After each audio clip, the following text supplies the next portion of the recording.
My jealousy towards my sister was compounded when my boyfriend admitted he finds her prettier than me. Growing up in our family was like living in two different worlds under the same roof. Our house, a modest two-story home on the outskirts of a bustling city, was filled with the sounds of laughter, chatter, and the occasional sibling squabble. My parents, hard-working and loving, always did their best to provide for us. My father, an engineer, spent long hours at the office, while my mother, a nurse, often worked night shifts at the local hospital. Despite their busy schedules, they made time for family dinners, weekend outings, and holidays filled with warmth and joy. My name is Lily, and I am 24 years old. My sister Emma is 2 years older than me. From a young age, it was clear that Emma and I were different in many ways. Emma was the kind of child who turned heads wherever she went. With her tall, slender frame, cascading golden hair and striking blue eyes, she could easily have been a child model. Her beauty was undeniable and magnetic, drawing attention and admiration from everyone she encountered. Even as a toddler, people would stop my mother in the grocery store to comment on how beautiful Emma was. I, on the other hand, was often described as cute. I had a petite build, with curly brown hair that refused to be tamed and wide, hazel eyes. While Emma's beauty was the kind that commanded attention, mine was more subdued, often overlooked in the shadow of her radiance. I didn't mind at first. I loved Emma dearly and took pride in her beauty and charm. Emma was outgoing, confident, and charismatic. She made friends easily and was always the center of attention at school and social gatherings. Her laughter was infectious and her energy seemed boundless. Emma had a natural talent for making people feel special, and she thrived in social situations. I was more introverted and reserved. I enjoyed spending time with a close-knit group of friends and preferred quiet activities like reading, drawing, and exploring the outdoors. While Emma dazzled others with her charm, I found joy in the small, simple moments of life. I was content to observe and listen, often playing the role of the supportive sister who stood in the background, cheering Emma on from the sidelines. Despite our differences, Emma and I shared a close bond during our early childhood years. We would spend hours playing in the backyard, creating imaginary worlds and embarking on grand adventures. Emma was always the leader, inventing elaborate storylines and assigning roles, while I happily followed along, adding my own touches to our fantastical tales. Our parents did their best to treat us equally, showering us with love and support. However, as we grew older, the differences in how people perceived us became more pronounced. At family gatherings, relatives would gush over Emma's beauty, often overlooking me in their admiration. Teachers at school would comment on Emma's potential to become a model or actress, while my achievements in academics and art were noted but not celebrated with the same enthusiasm. One of my earliest memories of feeling overshadowed by Emma's beauty occurred when I was 6 years old. It was Emma's 8th birthday, and our parents had thrown a big party to celebrate. The house was filled with family and friends, laughter and music echoing through the rooms.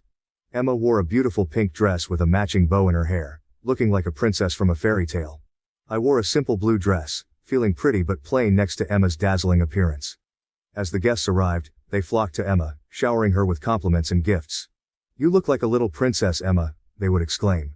"You're going to break so many hearts when you grow up." Meanwhile, I stood nearby, smiling politely, waiting for someone to notice me. A few guests did, offering kind but brief comments like, "Lily, you look cute too." But the focus was always on Emma. I remember feeling a pang of jealousy that day, a confusing and unwelcome emotion that I didn't fully understand at the time. I loved Emma and wanted her to be happy, but I couldn't help but feel invisible in her shadow. It was a feeling that would follow me throughout my childhood and into my teenage years, growing stronger with each passing year. Family outings were another reminder of the differences in how we were perceived. Whether we were at the park, the zoo, or on a beach vacation, Emma always drew admiring glances and comments from strangers. "What a beautiful child," they would say to my parents. "She should be in movies." My parents would smile proudly and thank them, while I stood quietly by their side, wishing for a fraction of the attention Emma received. The first day of elementary school was a milestone for both Emma and me. Emma, with her natural charisma and stunning looks, was immediately popular. She made friends effortlessly, her laughter and charm drawing others to her like a magnet. I admired her ability to connect with people and often found myself standing quietly by her side, watching as she navigated the social landscape with ease. Emma's popularity grew quickly. She was invited to every birthday party, chosen first for group activities, and always had someone to sit with at lunch. I, on the other hand, struggled to fit in. Making friends didn't come naturally to me. I was shy, preferring the company of a good book to the noise of the playground. While Emma thrived in the social environment of school, I often felt like an outsider looking in. In the classroom, the differences between us were equally apparent. Teachers adored Emma. They praised her participation, her enthusiasm, and her ability to brighten the room with her presence. "Emma, you're such a delight," they would say. "Your smile just lights up the classroom." I couldn't help but notice that their praise for me was more subdued. "Lily, you did well on your spelling test," they would say, their tone lacking the same warmth and excitement. As the school year progressed, several significant events highlighted the growing gap between Emma and me. One such event was the annual school talent show. Emma decided to perform a dance routine, and she practiced diligently every day after school. Our parents were thrilled and supportive, attending every practice session and offering words of encouragement. When the night of the talent show arrived, the auditorium was packed with students, parents, and teachers. Emma took the stage in a sparkling costume, her confidence radiating through the room. She performed flawlessly, her movements graceful and captivating. The audience erupted in applause, and I felt a surge of pride for my sister. But as the cheers grew louder, so did the pang of jealousy in my heart. Later that evening, as we gathered in the school gymnasium for refreshments, Emma was surrounded by admirers. "Emma, you were amazing. You should be a professional dancer." The compliments flowed freely, and I watched from the sidelines, feeling small and insignificant. No one seemed to notice my presence, and I couldn't shake the feeling of being overshadowed. One particular family gathering stands out in my memory.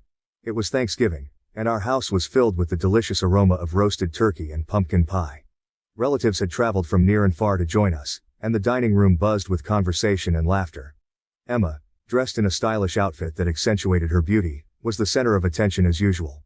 As we gathered around the dinner table, our Aunt Margaret turned to Emma and said, "Emma, darling, you're looking more stunning than ever. You should be on the cover of a magazine." Everyone nodded in agreement, their eyes fixed on Emma.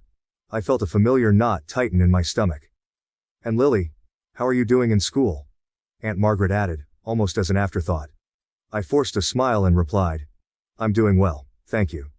But the words felt hollow, and the conversation quickly shifted back to Emma. As the evening wore on, I found myself retreating to a quiet corner, unable to shake the growing sense of jealousy and inadequacy. The school year was filled with events where Emma shone brightly, further highlighting the differences between us. One such event was the school's Spring Fling, a day of fun activities, games, and performances. Emma was chosen to be the lead in the school play, a fairy tale princess who saved the day with her bravery and beauty.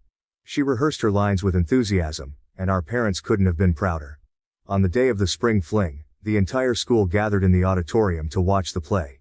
Emma's performance was, as expected, flawless. She captivated the audience with her charm and grace, earning a standing ovation. I watched from the audience, clapping along with everyone else, but inside, I felt a mix of pride and resentment. After the play, there were games and activities on the school lawn. Emma was surrounded by friends, all eager to be seen with the school's star. I wandered the grounds, feeling out of place and disconnected. I wanted to join in the fun, but my shyness held me back. As I watched Emma laughing and playing with her friends, I couldn't help but wonder if I would ever feel as confident and accepted as she did. The first feelings of jealousy and resentment began to take root during these formative years. I loved Emma deeply, but I couldn't ignore the constant comparisons and the favoritism that seemed to follow her everywhere. It wasn't just the teachers and family members who favored her, it was everyone. Even our peers seemed to gravitate towards her, leaving me feeling like an afterthought. One Christmas, our family gathered at our grandparents' house. The living room was filled with twinkling lights, and the scent of freshly baked cookies filled the air. As we exchanged gifts, our relatives couldn't help but comment on Emma's appearance. "Emma, you're growing more beautiful every year. You look like a movie star." I received kind but less enthusiastic comments. "Lily, you're looking nice today," they would say, their eyes already drifting back to Emma. That night, as we lay in our shared bedroom at our grandparents' house, I confided in Emma about how I was feeling.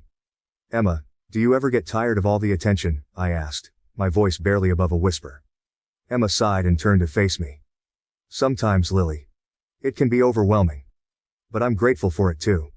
You know, you have so many amazing qualities that people notice too. You're smart, creative, and kind. Don't let anyone make you feel less than you are." I appreciated Emma's words, but they didn't fully alleviate my feelings of jealousy and inadequacy. It was hard to feel confident when I was constantly being compared to someone who seemed to have it all. As we progressed through elementary school, there were more events and activities that highlighted the differences between Emma and me. One such event was the annual science fair. Emma and I both participated, and while I worked diligently on my project about the solar system, Emma chose a project about butterflies that showcased her artistic talents. On the day of the science fair, The gymnasium was filled with colorful displays and eager students. Emma's project was beautifully presented, with intricate drawings of butterflies and a detailed explanation of their life cycle.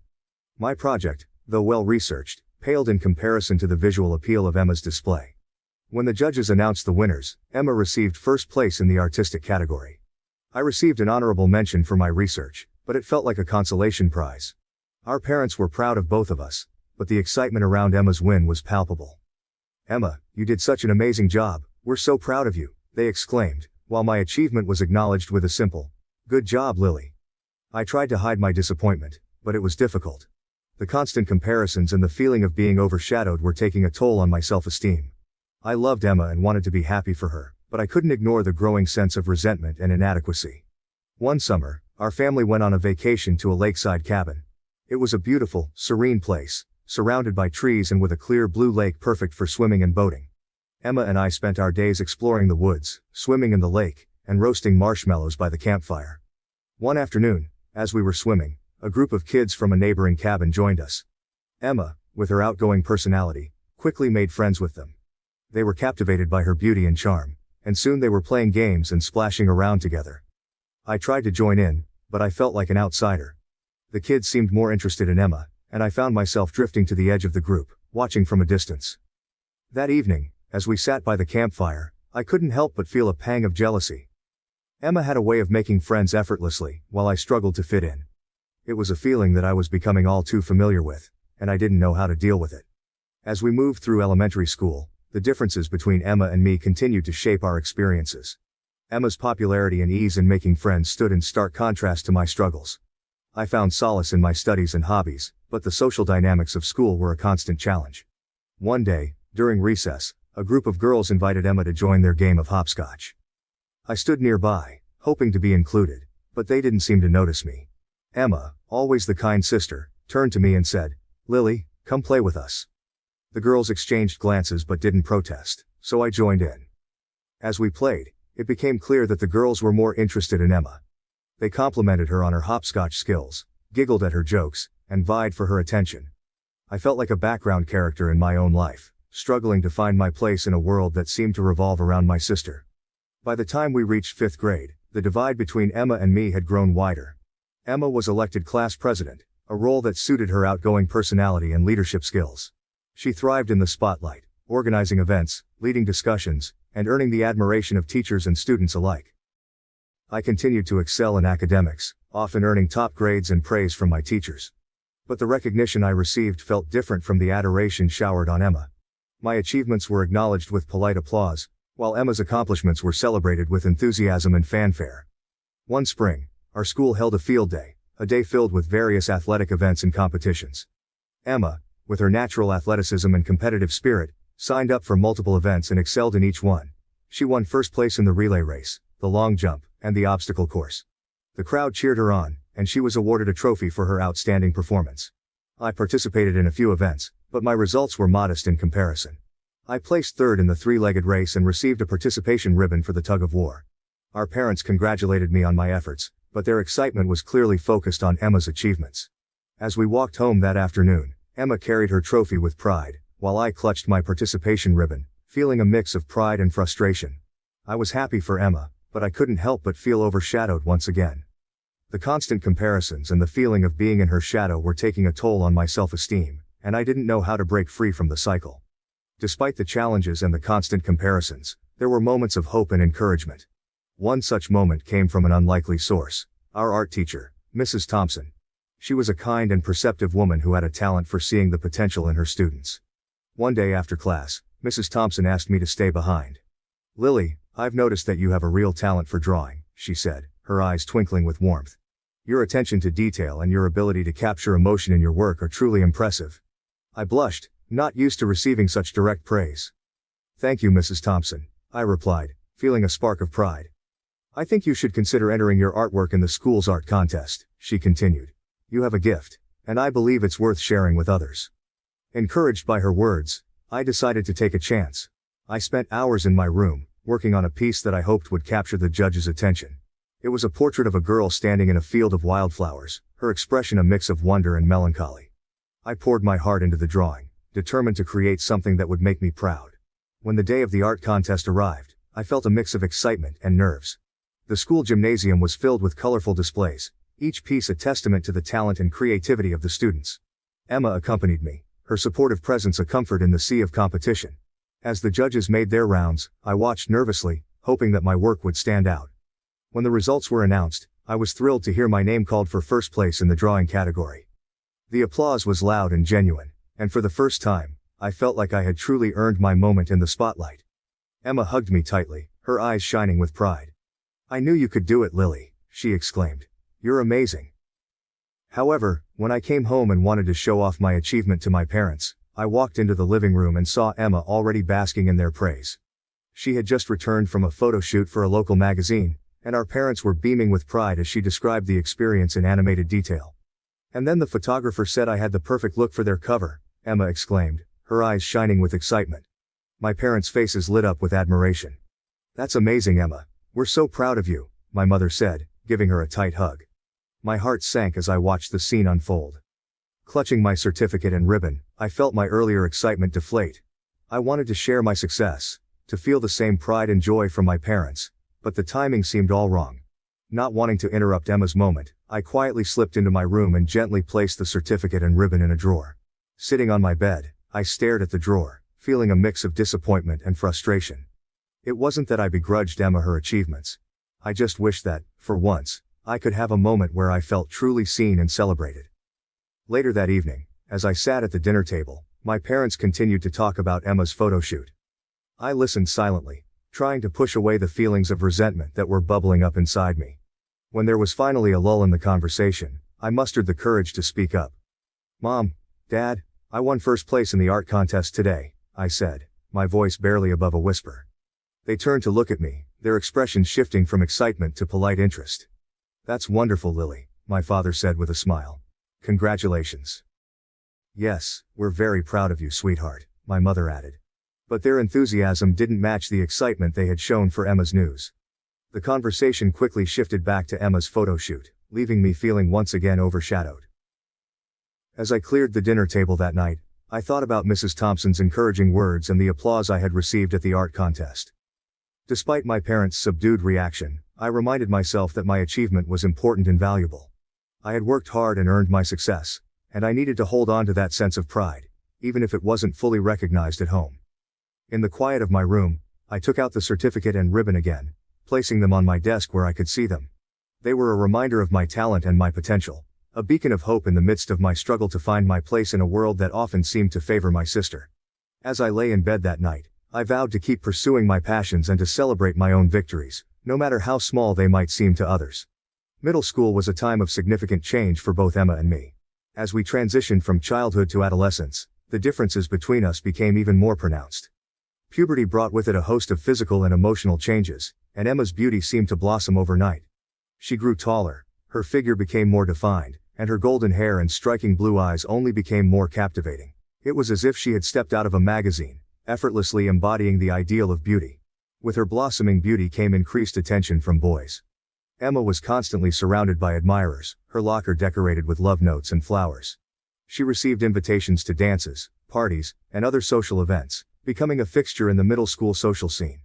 It was clear that Emma enjoyed the attention, and she navigated these new social dynamics with the same ease and charm that had always defined her.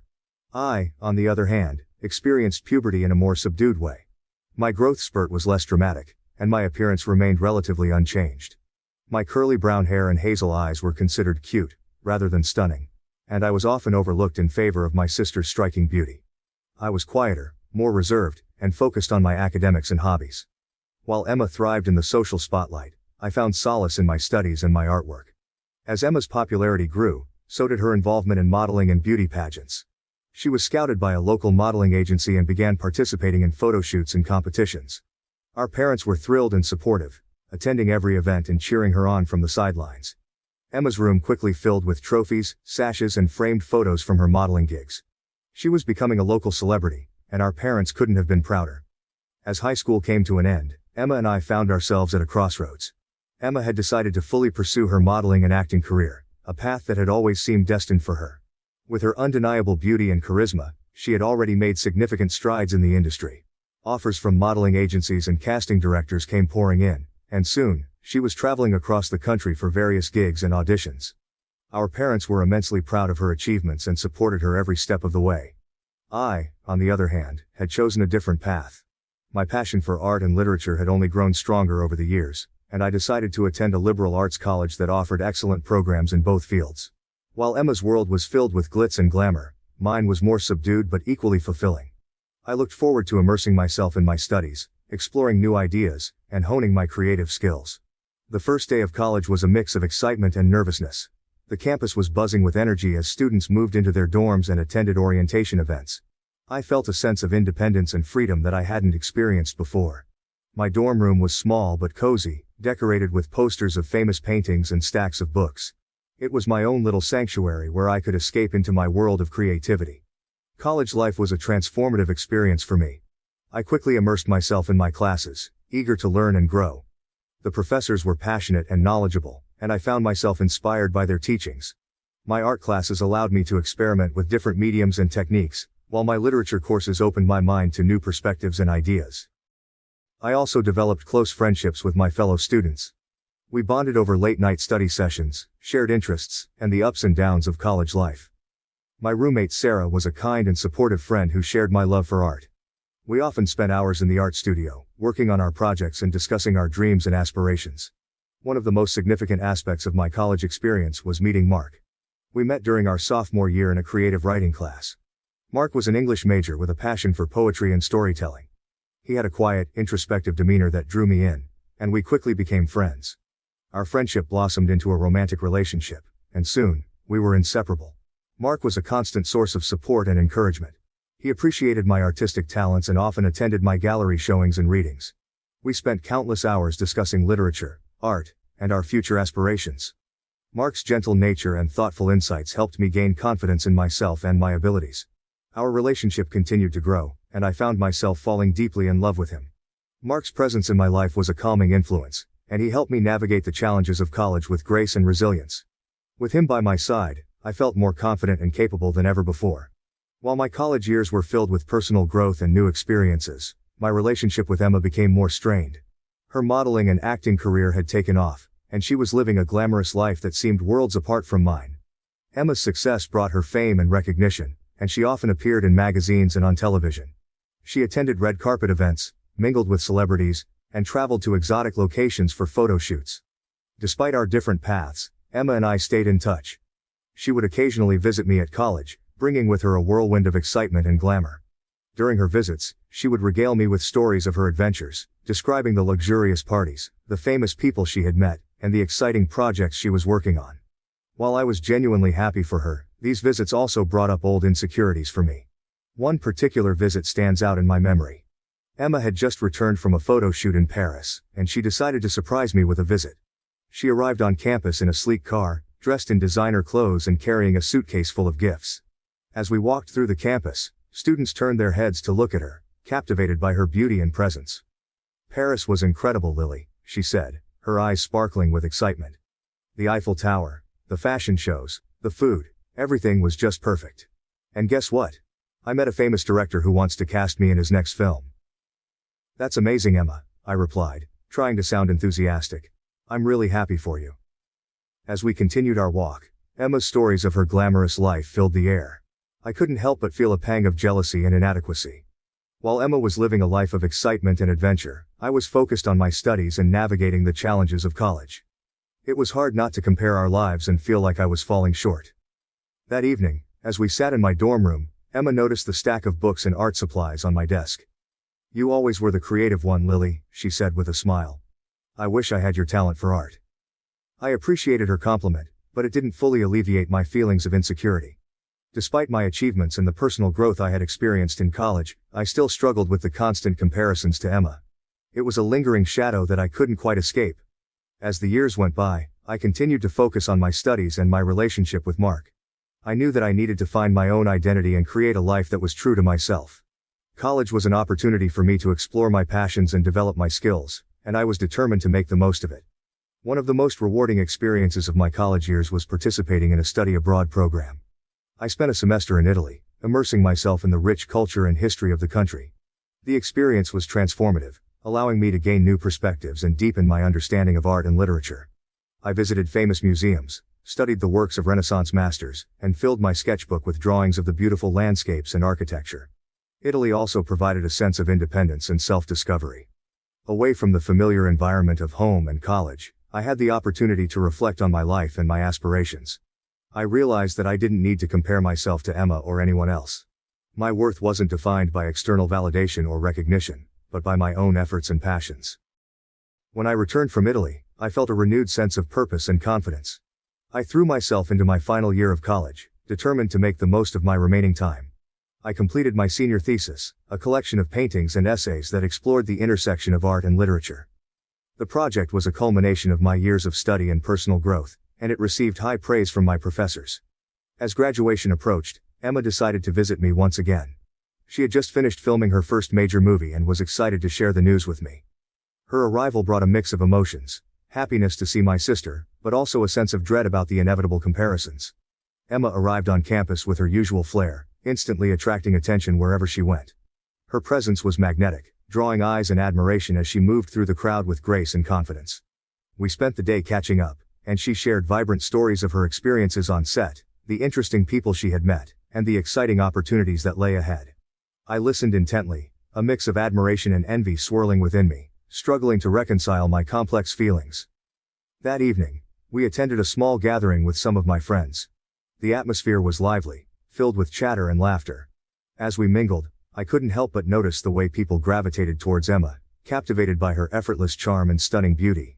She seemed to shine even brighter in social settings, her laughter infectious and her stories enthralling everyone around her. Despite the twinge of jealousy I found comfort in having Mark by my side.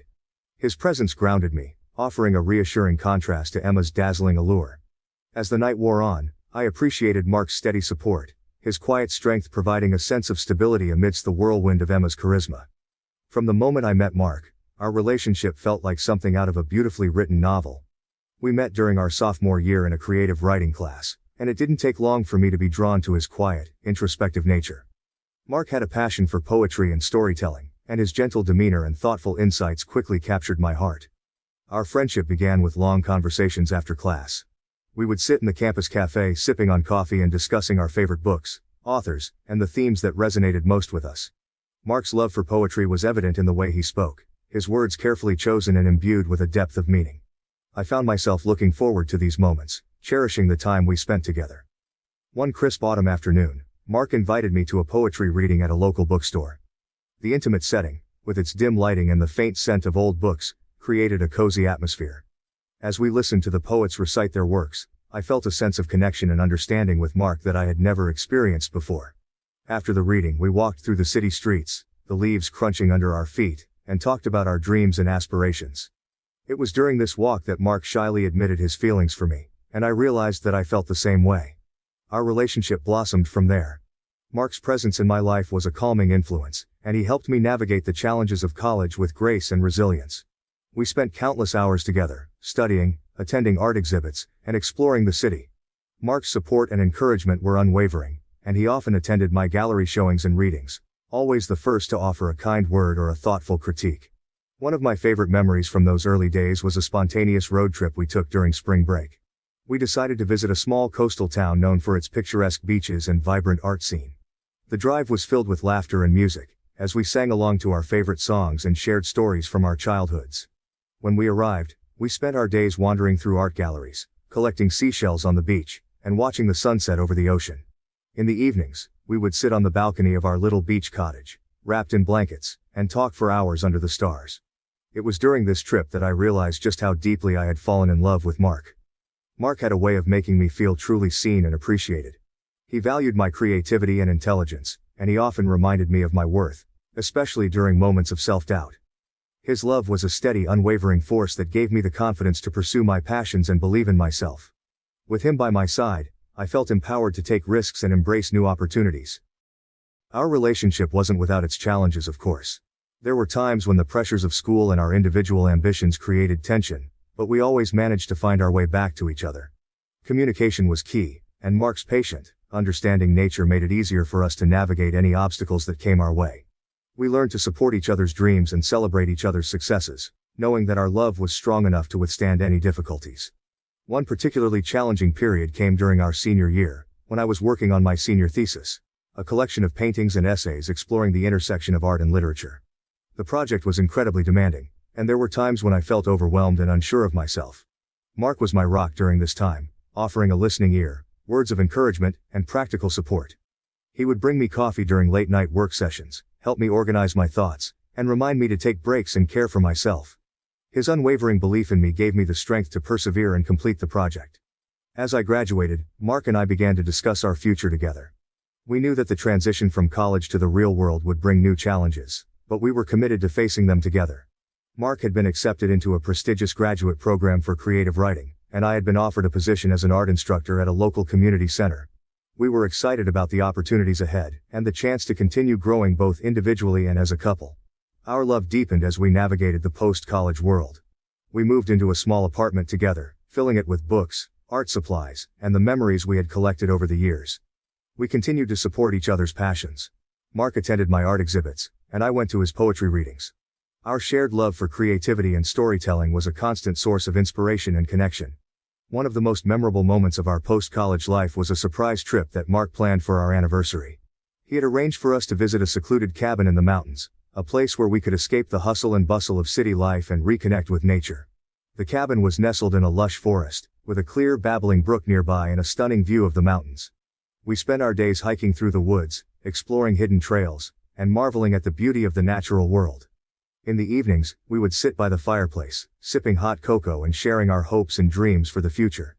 It was during this trip that Mark proposed, presenting me with a simple, elegant ring that he had designed himself. His proposal was heartfelt and sincere, a reflection of the deep love and commitment we shared. I joyfully accepted, and we spent the rest of the evening celebrating our engagement under the stars. Our journey towards self-acceptance and confidence in our careers continued to evolve. I found immense fulfillment in my role as an art instructor, helping students discover their own creative potential. Mark's graduate program challenged him to refine his craft, and he began to gain recognition for his poetry. We faced new challenges and uncertainties, but our love remained a constant, guiding us through every twist and turn. My journey towards self-acceptance and confidence in my career was deeply intertwined with my relationship with Mark. His unwavering support and belief in me were instrumental in helping me overcome the insecurities that had plagued me for so long. One of the most significant steps in my journey was the decision to pursue a master's degree in art therapy. Combining my love for art with a desire to help others, I found a sense of purpose and fulfillment that was profoundly rewarding. The program was rigorous, but it allowed me to explore new dimensions of my creativity and develop a deeper understanding of the therapeutic power of art. Throughout my studies, Mark was my biggest cheerleader. He celebrated my successes and provided comfort during moments of doubt. His encouragement gave me the confidence to push myself and take risks, knowing that he believed in my abilities even when I struggled to believe in myself. My first internship as an art therapist was both challenging and transformative. I worked with a diverse group of clients, each with their own unique stories and struggles. Through my work, I witnessed the incredible impact that art could have on individuals' emotional and mental well-being. It was a humbling and inspiring experience that reinforced my commitment to this field. One particularly memorable client was a young girl named Mia, who had experienced significant trauma and struggled with severe anxiety. Through our sessions, Mia began to express her feelings and experiences through her artwork. Watching her transformation and growth was deeply moving, and it affirmed my belief in the power of art therapy. Mia's progress also mirrored my own journey towards self-acceptance, as I learned to trust in my skills and embrace my role as a therapist. My confidence continued to grow as I completed my degree and began working as a full-time art therapist. I developed strong relationships with my clients and colleagues, and I found immense satisfaction in helping others heal and find their own paths to self-acceptance. My work was challenging, but it was also incredibly rewarding, and I felt a deep sense of fulfillment in my career. Throughout this journey, Mark remained a steadfast presence in my life. We continued to support each other's dreams and aspirations, celebrating our individual successes and navigating challenges together. Our relationship was built on a foundation of love, trust, and mutual respect, and it only grew stronger with time. As I reflected on my journey, I realized that my path to self-acceptance and confidence was not just about achieving external success. It was about embracing my unique talents and passions, believing in my worth, and finding joy in the process. With Mark's love and support, I had learned to see myself through a lens of compassion and self-respect, and it was a lesson that would stay with me for the rest of my life. The days of love between Mark and me were a beautiful tapestry of shared experiences, challenges, and triumphs. Our relationship was a source of strength and inspiration, guiding us through the complexities of life and helping us grow both individually and as a couple. As I looked towards the future, I felt a deep sense of gratitude for the love we shared and the journey we had embarked on together. With Mark by my side, I knew that I could face any challenge and continue to pursue my dreams with confidence and resilience. The day of the outing with Mark and his friends had arrived, and I was filled with a mix of excitement and nervousness. This was a significant moment for us, as we planned to reveal the exciting news of our upcoming marriage to his close-knit group. Mark had organized a small gathering at a charming lakeside cabin, a picturesque location perfect for such an announcement. The cabin was nestled among tall pine trees, with a serene view of the lake that shimmered under the late afternoon sun. As we drove to the cabin, Mark and I chatted about the details of our wedding plans, our excitement palpable. He reached over and squeezed my hand, his eyes filled with love and anticipation. "This is going to be great, Lily. They're going to be so happy for us," he said reassuringly. When we arrived, we were greeted by the warm smiles and friendly banter of Mark's friends. It was my first time meeting most of them, and I was eager to make a good impression. We settled into the cozy living area, which was decorated with rustic furniture and adorned with fairy lights that added a magical touch to the evening. As the evening progressed, the atmosphere grew livelier. We enjoyed a delicious dinner, prepared by Mark's friend Alex, who was an excellent cook. The table was filled with an array of dishes, from grilled vegetables to succulent steaks, and the conversation flowed easily. There was a sense of camaraderie and warmth that made me feel welcome, despite my initial nerves. After dinner, we moved to the spacious deck overlooking the lake. The sun had begun to set, casting a golden glow over the water. Mark and I exchanged a glance, knowing it was the perfect moment to share our news. He stood up, drawing everyone's attention. "Hey everyone, can I have your attention for a moment?" Mark began, his voice filled with excitement. "Lily and I have some news we'd like to share with you all." The group quieted down, all eyes on us. I felt a rush of anticipation as Mark continued. "We're getting married," he announced, his face lighting up with joy. There was a moment of stunned silence, followed by a chorus of cheers and applause. His friends rushed to congratulate us, and I felt a warm sense of acceptance and happiness. We toasted to our future, clinking glasses of champagne and exchanging hugs. As the celebration continued, everyone settled back into their seats, drinks in hand. The conversation turned to lighter topics, and we began to share stories and laugh. At some point, the topic of siblings came up, and one of Mark's friends, Jenna, asked me about my family. "So Lily, do you have any siblings?" she inquired, her tone genuinely curious. "Yes, I have an older sister Emma," I replied smiling. "She's a model and actress." The mention of Emma seemed to pique everyone's interest. "Wow, a model and actress. That's impressive," Jenna remarked. It was at this moment that Mark, who had been enjoying a few drinks, chimed in loudly. "If you guys think Lily is pretty, you should see her sister," he exclaimed, a broad grin on his face. He then pulled out his phone and began scrolling through Emma's Instagram, showing photos to everyone at the table. The reaction was immediate and predictable. They were all in awe, commenting on how stunning she looked. "She's gorgeous. Wow, she could be a supermodel. No wonder she's in the industry." I felt a knot tighten in my stomach, my heart sinking. The evening, which had started so beautifully, now felt tainted. Mark's comment and the subsequent admiration for Emma's photos made me feel small and insignificant. I forced a smile, trying to hide my discomfort, but inside, I was reeling. As the night continued, I couldn't shake the feeling of humiliation that washed over me. Mark's words echoed in my mind, a harsh reminder of the insecurities I had battled for so long. The constant comparisons to Emma, the feeling of being overshadowed, it all came rushing back in that moment. I tried to engage in the conversation, but my mind was elsewhere. I felt a growing sense of resentment and hurt. It wasn't just about the comment itself, but the realization that even my own boyfriend seemed to find Emma more attractive than me. It was a painful confirmation of my deepest fears. Mark, seemingly oblivious to my distress, continued to laugh and chat with his friends. I watched him, feeling a mixture of anger and sadness. How could he not see how much his comment had hurt me? How could he not understand the weight of his words?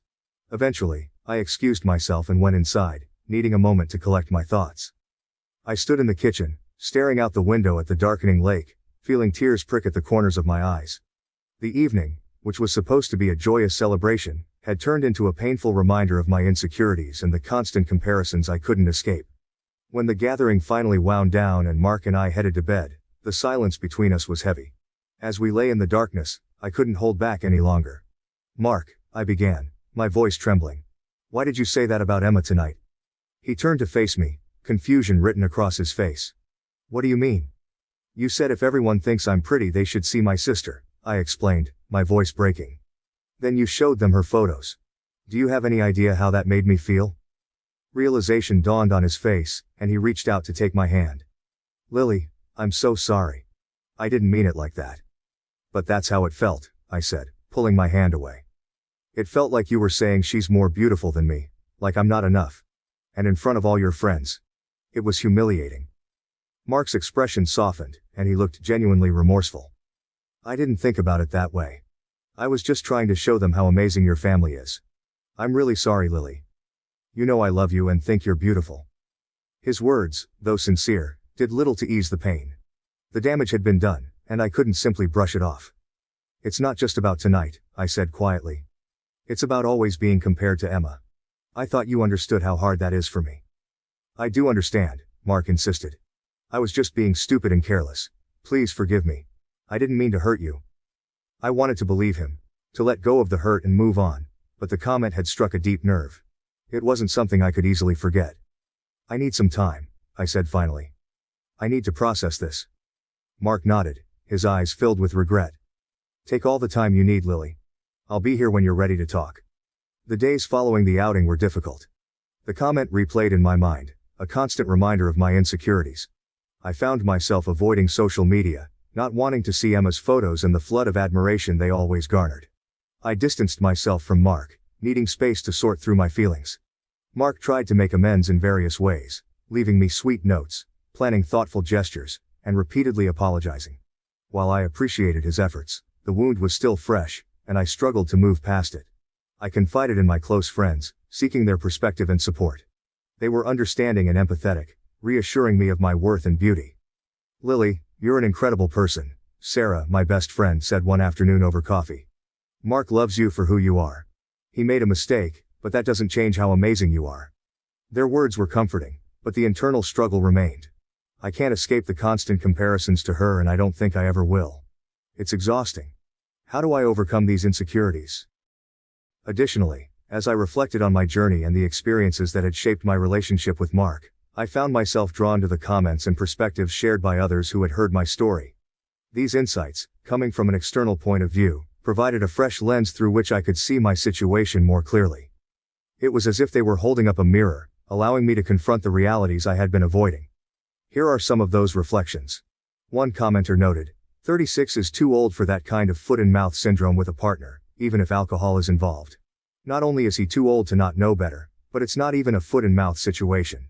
He didn't just casually acknowledge that OP's sister was beautiful, he basically insulted his girlfriend and proceeded to show off her sister to his friends for their approval.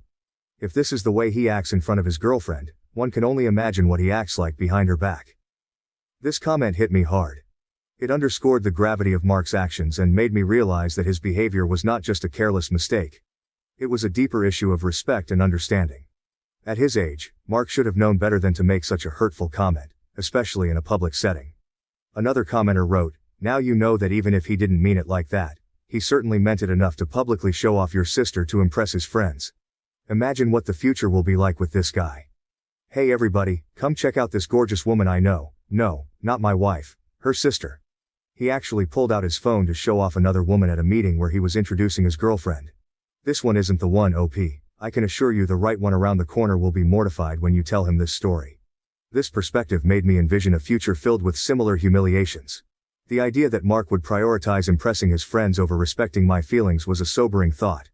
It made me question whether I wanted to spend my life with someone who might continue to undermine my self-esteem. A third commenter shared their personal experience. Leave him. I have a beautiful sister also. She is stunning, and I am not. I am cute also. But my husband finds me beautiful and doesn't see the beauty of my sister. He has never compared me to her and never stared at her. He honestly doesn't get the hype of her. But tells me constantly how beautiful I am. You need to find a man like that.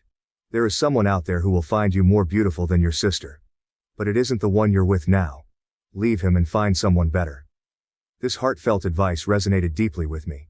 It gave me hope that there was someone out there who would truly appreciate me for who I am, without making hurtful comparisons.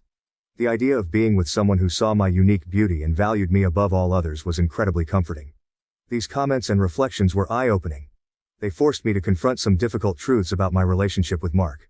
While his efforts to apologize and make amends were sincere, the underlying issues of respect and understanding remained unresolved. It became clear that I needed to reevaluate what I wanted and deserved in a relationship. The story narrates a journey fraught with insecurities, emotional turmoil, and ultimately, self-discovery. At its core lies a poignant lesson about the importance of self-acceptance and recognizing one's intrinsic worth. The protagonist, Lily, grapples with a lifetime of comparison to her stunning sister Emma. From childhood to adulthood, she feels overshadowed by Emma's beauty, leading to deep-seated feelings of inadequacy and self-doubt.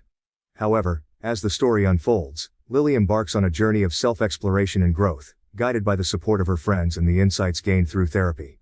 Central to the narrative is the impact of external validation on one's sense of self-worth. Lily's experiences with Mark, her boyfriend, highlight the profound effect that thoughtless comments can have on a person's confidence. Mark's ill-considered remark about Emma during a social outing triggers a cascade of emotions in Lily, underscoring the fragility of her self-esteem. The incident serves as a catalyst for reflection, prompting Lily to confront her insecurities and reevaluate her relationship with Mark. Through Lily's journey, the story underscores the importance of mutual respect and empathy in relationships. Mark's failure to consider the implications of his words demonstrates a lack of sensitivity and understanding towards Lily's feelings. This serves as a poignant reminder that respect is not just about avoiding deliberate acts of harm, but also about acknowledging and honoring a partner's vulnerabilities. Lily's decision to address the issue directly with Mark underscores the significance of open communication in fostering healthy relationships. Moreover, the story highlights the transformative power of self-awareness and personal growth. Lily's journey towards self-acceptance is not without its challenges, but it is through confronting her insecurities head-on that she begins to reclaim her sense of self-worth. With the support of her friends, Lily learns to embrace her individuality and celebrate her unique qualities. The narrative also underscores the importance of surrounding oneself with a supportive network of friends and loved ones. Lily's friends serve as a source of strength and encouragement, offering empathy and understanding during her moments of vulnerability. Their unwavering support empowers Lily to confront her insecurities and make decisions that prioritize her emotional well-being. This emphasizes the transformative power of human connection in overcoming personal challenges and fostering resilience. Ultimately, the story culminates in a powerful realization about the necessity of setting boundaries and prioritizing self-care. Lily's decision to end her relationship with Mark symbolizes a turning point in her journey towards self-empowerment. In conclusion, the story encapsulates a profound lesson about the importance of self-acceptance, respect in relationships, open communication, the support of loved ones, and the necessity of setting boundaries. Through Lily's journey, we are reminded of the transformative power of introspection, empathy, and human connection in navigating life's challenges and embracing our true selves. It is through confronting our insecurities with courage and compassion that we can ultimately find the strength to live authentically and pursue happiness on our own terms. Thank you for watching. If you haven't subscribed yet, please do so and hit the notification bell to stay updated with more shocking real-life stories happening around you. Adoptive parents kicked me out at 17 for getting pregnant and refusing to keep my baby. 20 years later, their biological son reached out to me. When I was 17, my adoptive parents kicked me out and disowned me because I got pregnant and refused to give them my baby. 2 decades later, their biological son found me on Facebook and reached out. I was just 4 years old when I lost my parents in a tragic car accident.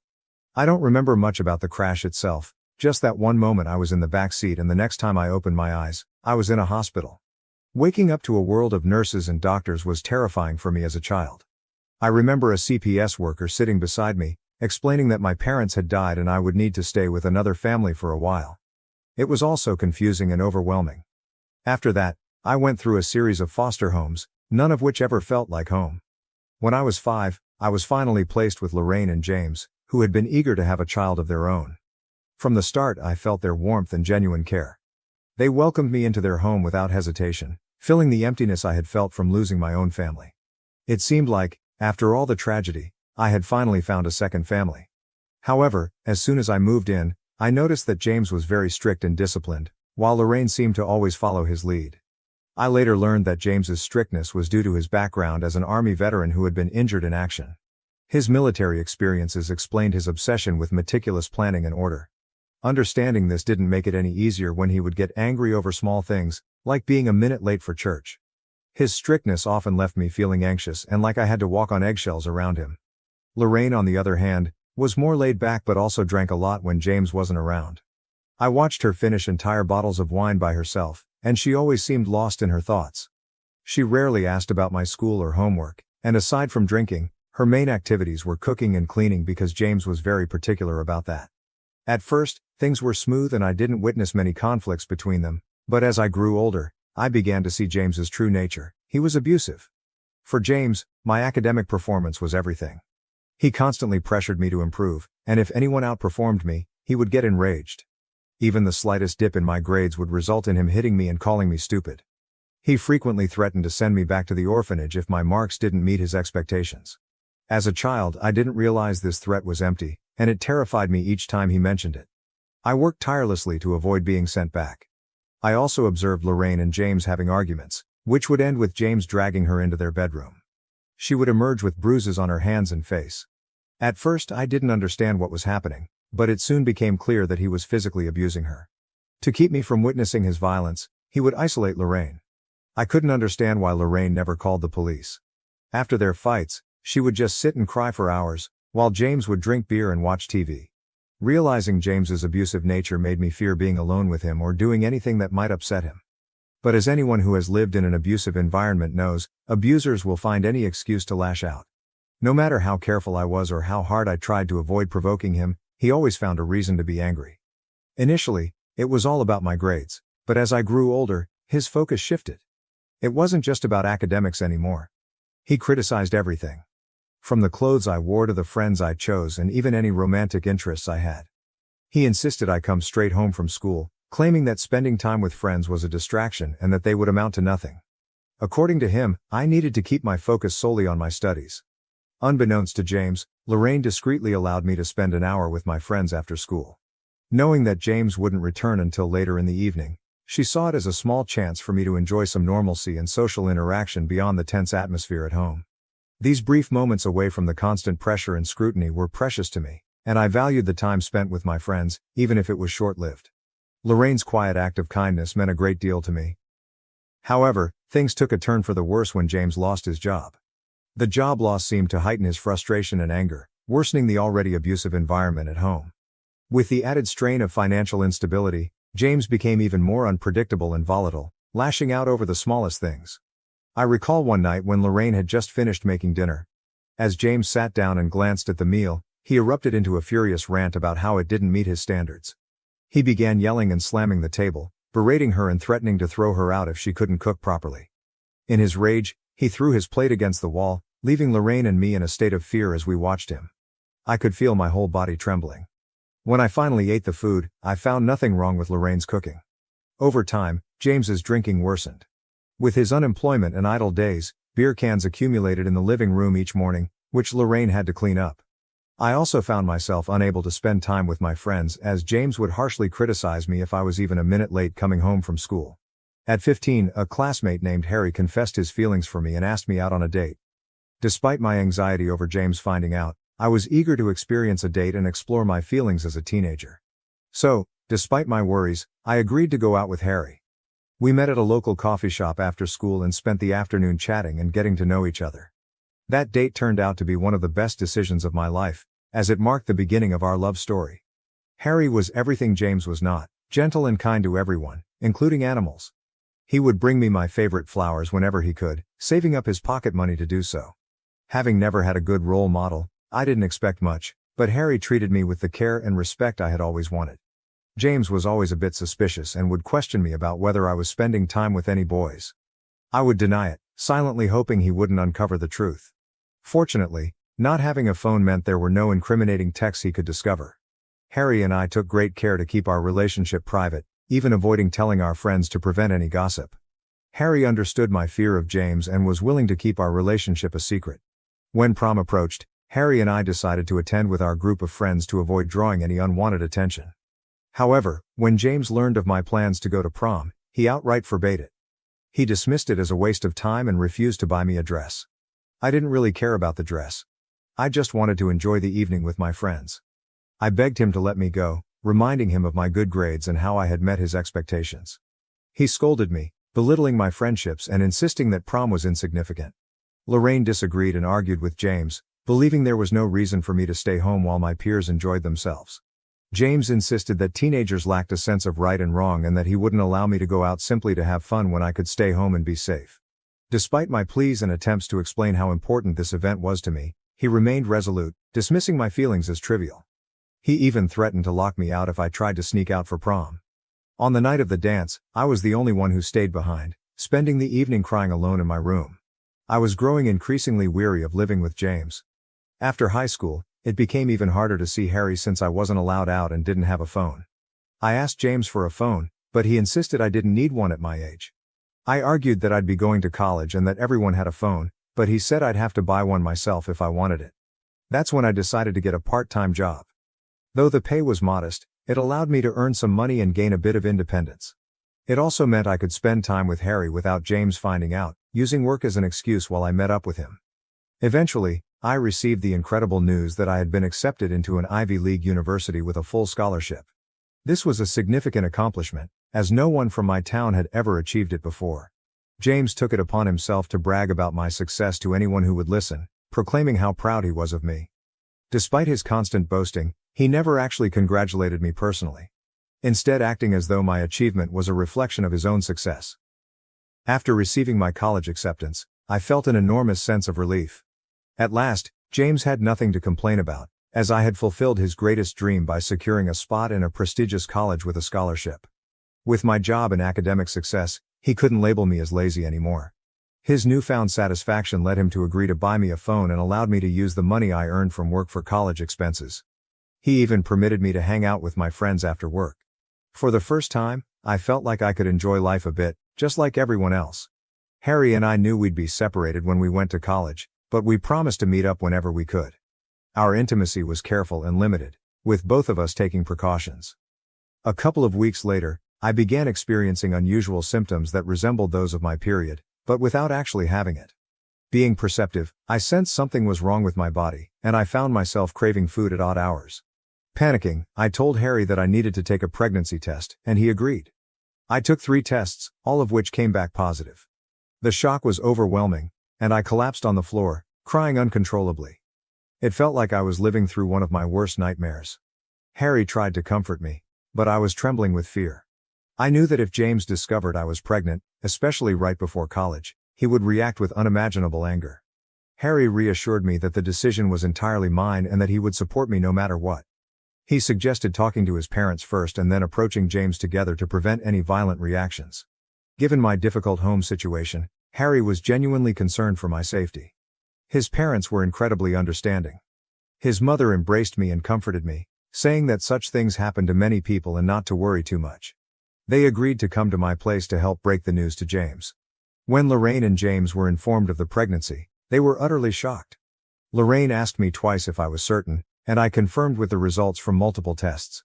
James, however, erupted in anger, accusing me of being a product of his reluctance to adopt children from strangers, citing their unpredictable nature.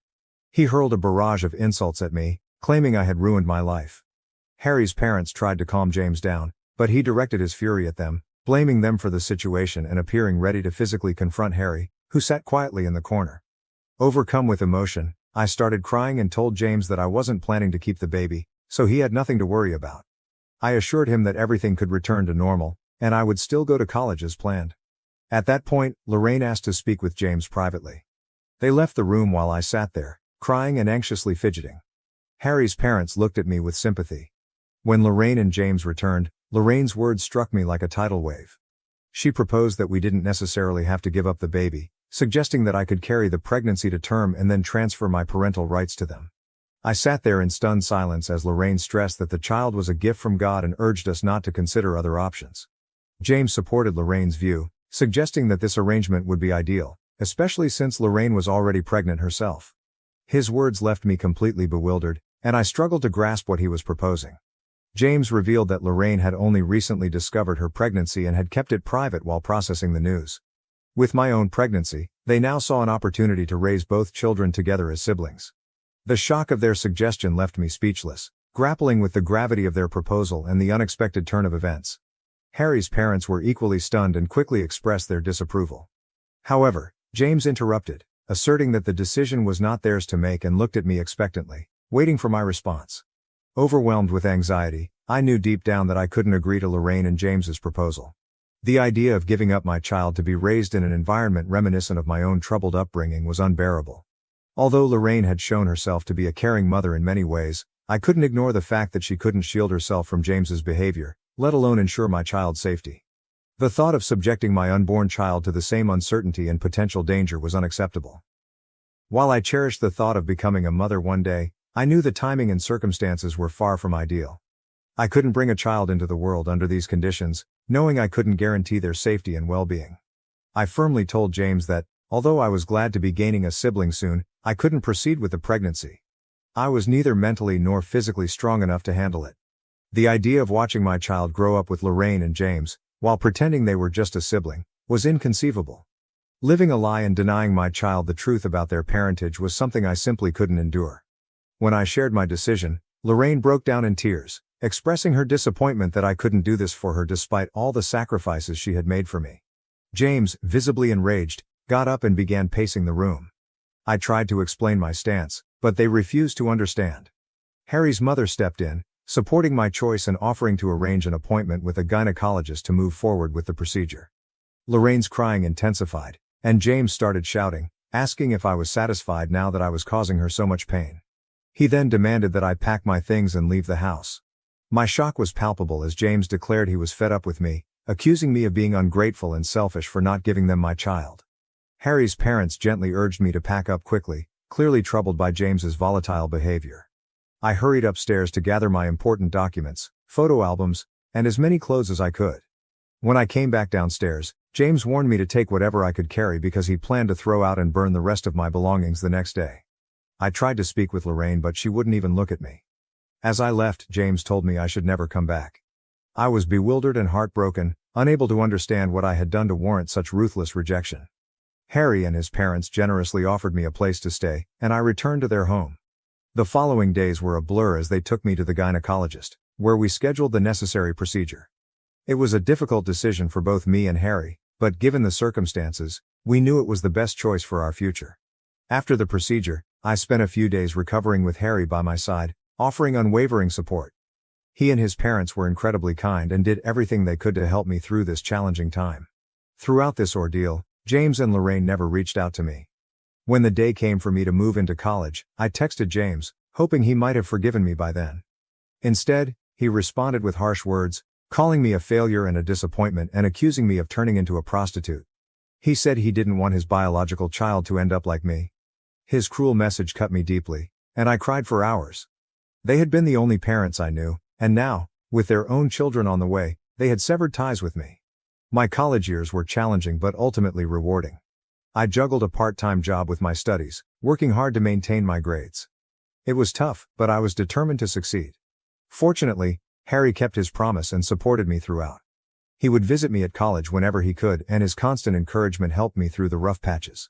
During holidays, his parents often invited me to spend time with them, and they began to feel like family to me.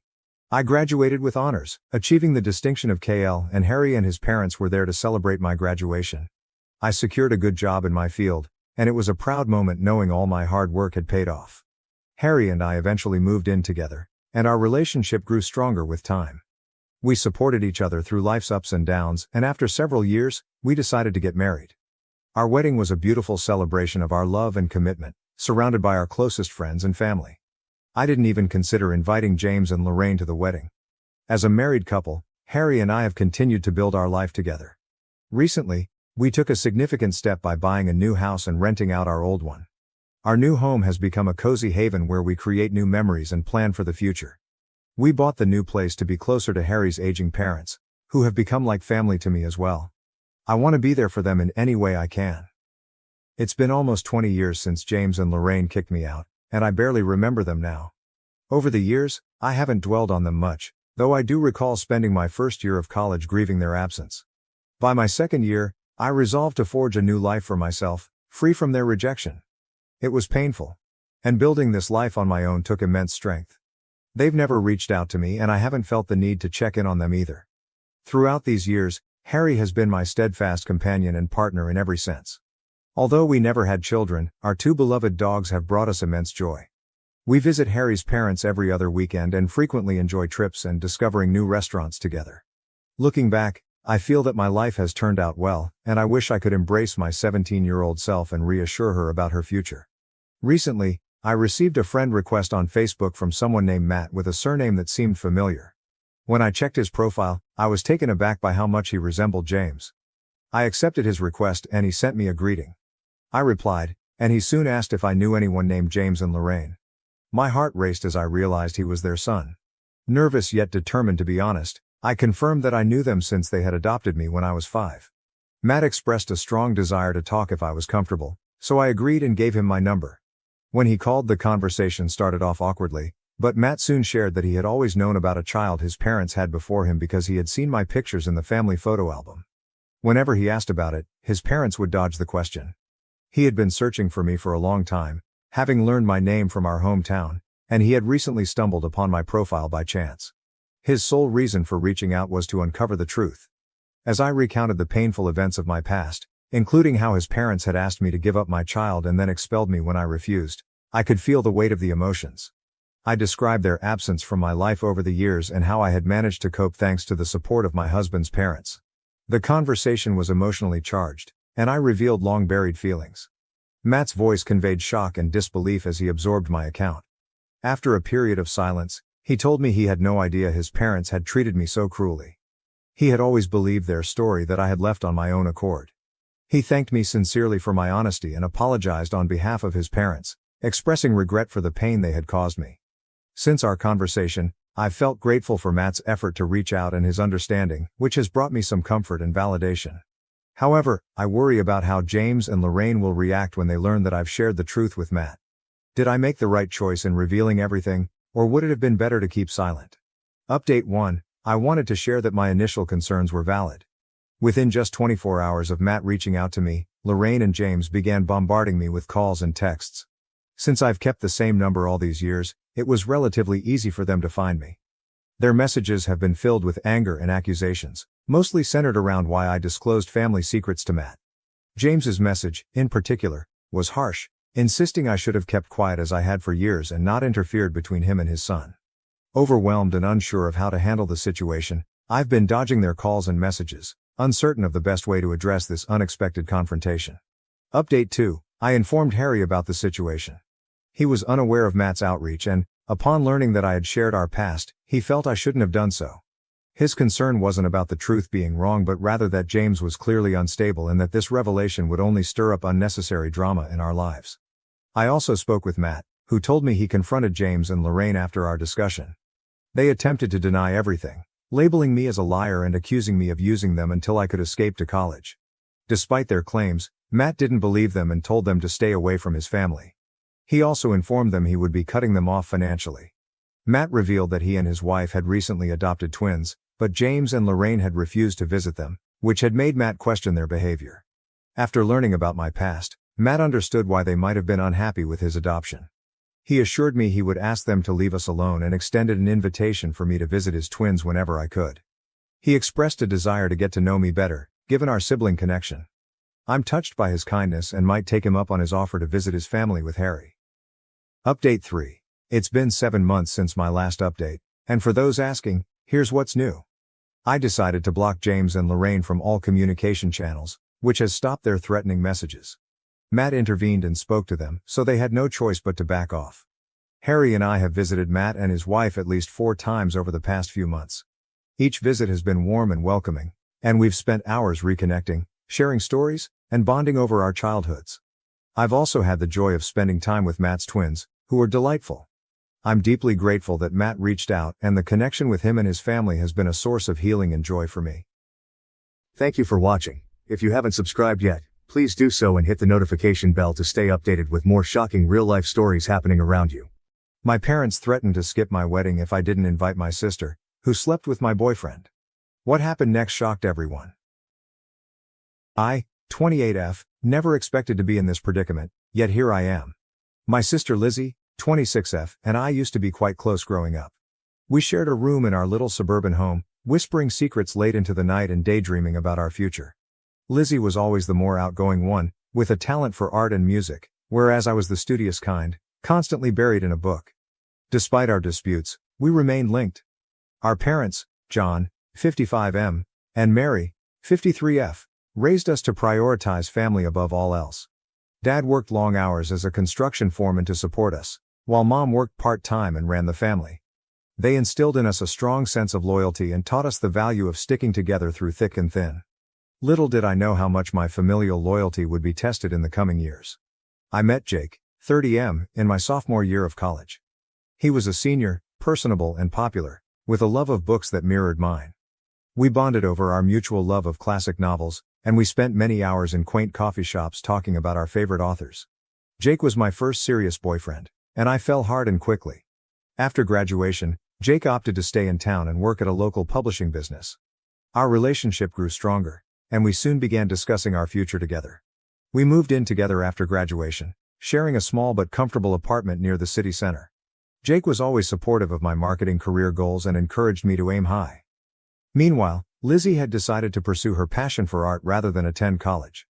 She worked several jobs to support herself while attempting to establish a name in the local art community. I admired her tenacity and determination, even though our parents were dismayed by her decision not to pursue more study. Jake and Lizzie hit it off from the start. They shared an interest in indie music and abstract art, frequently engaged in passionate debates about the newest gallery openings or underground bands. I was overjoyed that my boyfriend and sister got along so well, never suspecting that their relationship would develop into something more sinister. 5 years into our partnership, Jake and I were doing well. We'd weathered the storms of early adulthood together, including job changes, financial difficulties, and the death of our beloved childhood dog. We had even begun casually researching engagement rings online, fantasizing about a future wedding and the family we would create together. In contrast, Lizzie's life was more turbulent. She moved from job to job, trying to make ends meet while pursuing her art. There were times when she'd crash on our couch, and Jake and I would assist her financially. I didn't mind, after all, she was my sister, and I wanted to support her goals. Everything changed on a wet Tuesday in April. I had a large presentation at work and discovered I had left some important data on my home laptop. Knowing Lizzie was staying with us that week, I contacted and requested her to send the files to me. She agreed, and I didn't think anything more about it. Hours later, after completing my presentation, I opened my inbox to locate the files from Lizzie, but there was something else, an email thread that Lizzie had mistakenly left open when she gave the files. My heart stopped as I read the letters between her and Jake, which contained intimate information and arrangements for their secret rendezvous. I felt as if the ground had vanished beneath me. I left work early, my thoughts reeling, and confronted Jake in our apartment. He attempted to downplay it at first, claiming it was just a few innocent flirtations, but as I revealed more of what I'd read, his justifications fell apart. Jake finally confessed to a 6-month romance with Lizzie. He claimed that it began innocently, late-night conversations when I was sleeping or working late, a common interest for art that grew into something more. He stated he never wanted to hurt me, that he was confused about his emotions. I couldn't endure hearing it any longer and urged him to leave. Confronting Lizzie was even more challenging. I approached her modest studio apartment, my hands trembling as I knocked on the door. When she opened it, her expression sank.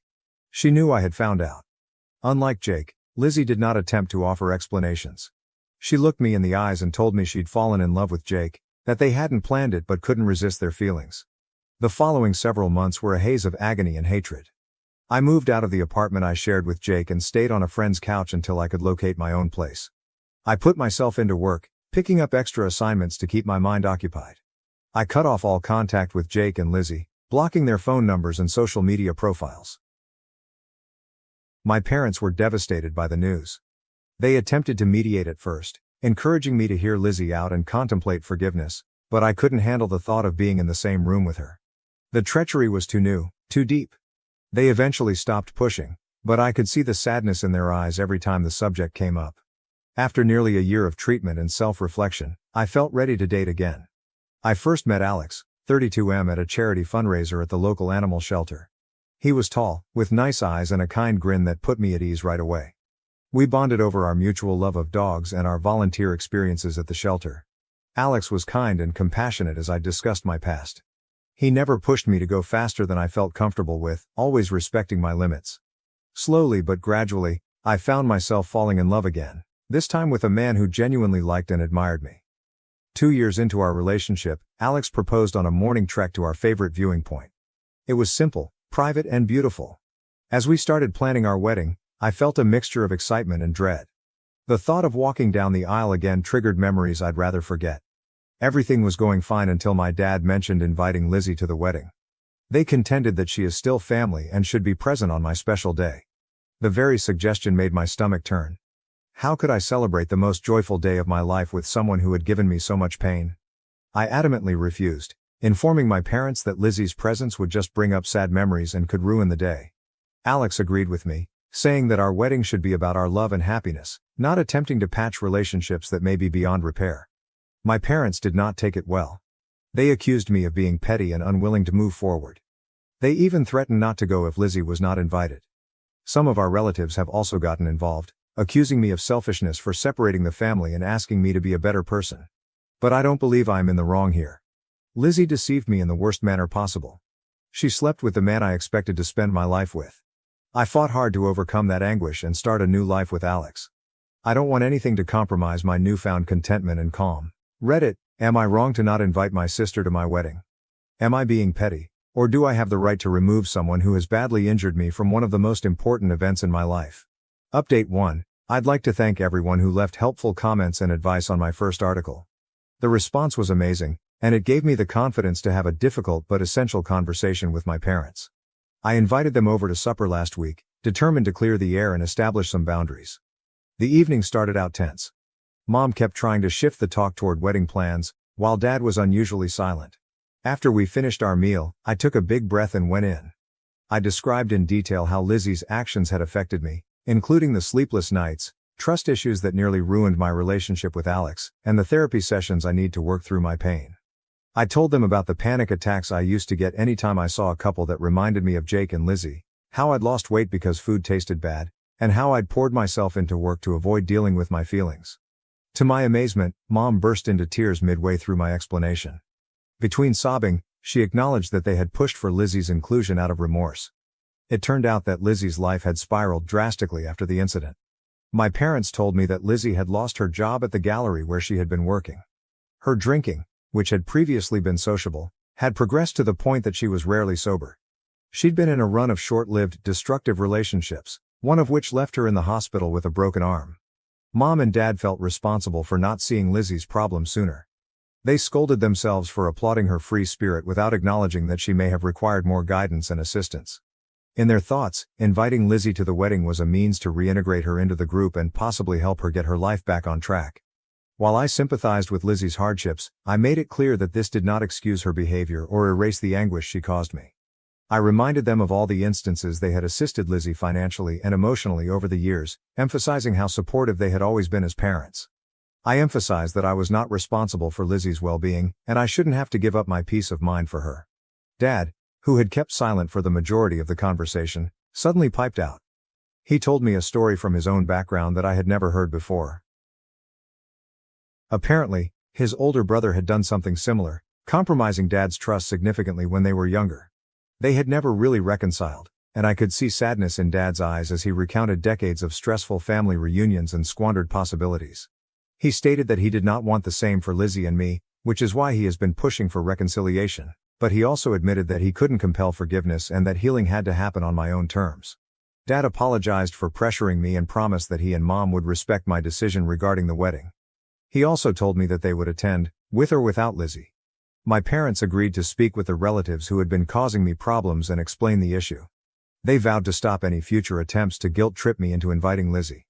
After this emotional chat, I felt as if a weight had been lifted from my shoulders. Although my feelings remained unresolved, I felt heard and understood by my parents for the first time since the ordeal began. Alex, who had made himself scarce during the dinner to allow us peace, was quite supportive when I told him later that night. He held me while I cried, a mixture of relief and anguish sweeping over me. He advised we take a weekend trip to decompress and refocus on our wedding planning. We had a wonderful weekend at a nearby beach town, simply enjoying each other's company and finalizing some wedding plans. We chose our wedding cake, chocolate with raspberry filling, planned the celebration playlist, and even practiced our first dance on the beach under the starlight. This event has increased my appreciation for Alex. He's been my rock through it all, constantly prioritizing my sentiments and wholeheartedly supporting me. I am more confident than ever that I am marrying the right guy. The wedding is now less than 2 months away, and I'm looking forward to celebrating our love with those who actually care about us. I still feel sad about Lizzie's absence, but I know this is the best decision for my mental health and happiness. Thank you again, Reddit, for assisting me in standing my ground and prioritizing my well-being. Your support has meant more than you realize. Update 2.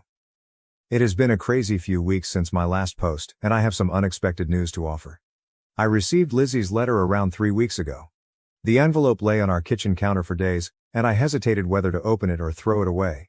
Alex, ever the voice of reason, argued that reading it might bring some closure, even if I choose not to react. Finally, on a peaceful Sunday morning, I mustered the confidence to open the letter. It was many pages lengthy and contained Lizzie's trademark loopy handwriting. As I read, I could practically hear her voice in my thoughts, recalling late-night chats and secrets from our youth. Lizzie began by acknowledging the grief she had caused me, accepting full responsibility for her actions without making excuses.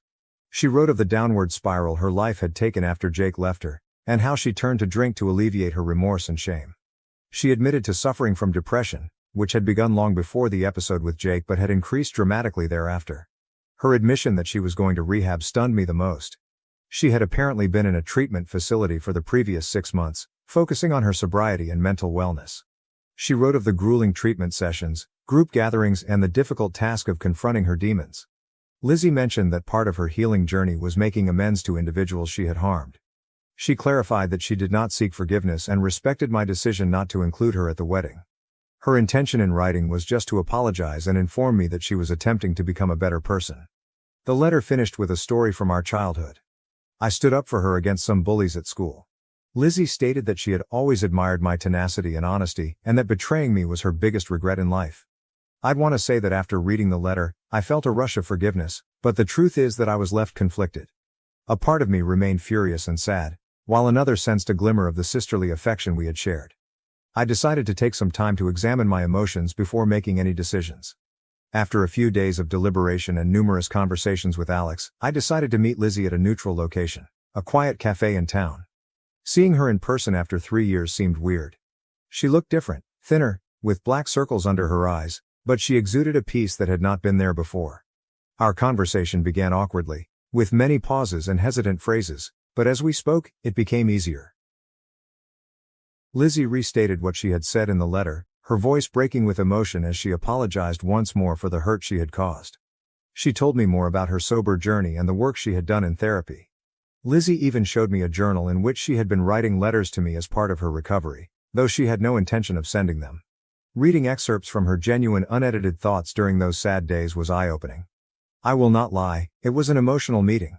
We both shed tears as we discussed the past and the agony we had both endured. Lizzie revealed that she and Jake had split up just months after I discovered them, their relationship collapsing under the weight of guilt and resentment. She hadn't communicated with him since. By the end of our appointment, I felt a sense of closure that I hadn't realized I needed. The wrath that had been burning inside me for years began to subside, and was replaced by a complex mix of sadness, relief, and cautious hope. After much deliberation and debate with Alex, I have decided not to invite Lizzie to the wedding. It's too soon and I want to enjoy my special day without additional worry or mental issues. However, I've agreed to try to re-establish our friendship gradually, beginning with occasional text messages and perhaps coffee meets in the future. Lizzie acknowledged and appreciated my decision. She even sent Alex and me a modest gift, a lovely hand-painted letter wishing us success in our marriage. It reminded me of the cards she used to make for my birthdays when we were younger, which brought back bittersweet memories.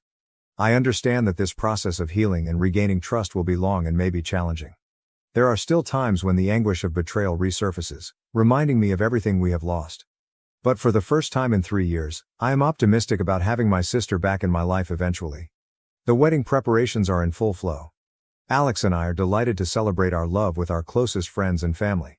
While Lizzie will not be present, I am more at ease with that decision now. Our special day will be spent looking forward to our future together, rather than lingering on past hurts. Update 3. It's been 6 months since my wedding, and I wanted to provide you with a last report on this chapter of my life. The wedding day was simply wonderful. Alex and I exchanged vows in front of our loved ones in the stunning vineyard setting we had chosen.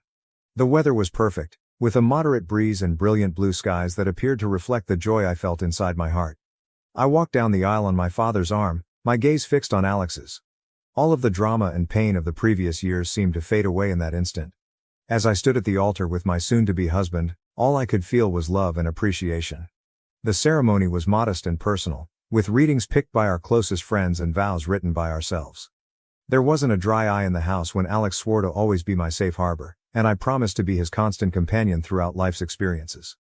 The reception was a happy occasion.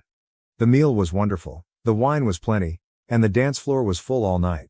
My parents were on their best behavior, honoring Alex and me with no mention of Lizzie. It was great to see them so joyful and supportive. Lizzie followed my requests and did not attempt to contact me on the wedding day. Instead, she delivered a gorgeous bouquet of sunflowers, my favorite flower since childhood, to my hotel room. The accompanying note congratulated us and wished us a life of happiness. It was a lovely gesture that I appreciated even more than I had imagined. Since the wedding, Alex and I have adjusted into married life, which has been fantastic. We recently purchased our first home together, a quaint craftsman-style house with a modest backyard. We've enjoyed making it our own by painting the walls and adding a garden. It feels nice to be starting a life together and making new memories in a space that is genuinely ours. My friendship with Lizzie is gradually improving. We've had a few more coffee meetings and are now texting on a regular basis. Our chats are still somewhat guarded, but there is a developing comfort between us that reminds me of our previous connection. Last month, we even ate dinner with our parents. It was a little awkward at begin, with everyone trying to avoid certain issues, but as the evening proceeded it became more like old times. Lizzie remains committed to her recovery and has been making significant improvements in her life. She's back in school, training to be a counselor for disturbed teenagers. She thinks her own experiences have given her insight into the difficulties that young people encounter, and she wants to help others avoid the mistakes she did. Seeing her progress and commitment to changing her life has aided me in my forgiveness journey. Lizzie recently inquired if she might exhibit some of her work at a local gallery. I hesitated at first, recollections of her previous artistic pursuits triggering conflicting feelings, but I decided to go. With Alex by my side for support. Walking into the gallery, I was taken aback by the transformation in her work.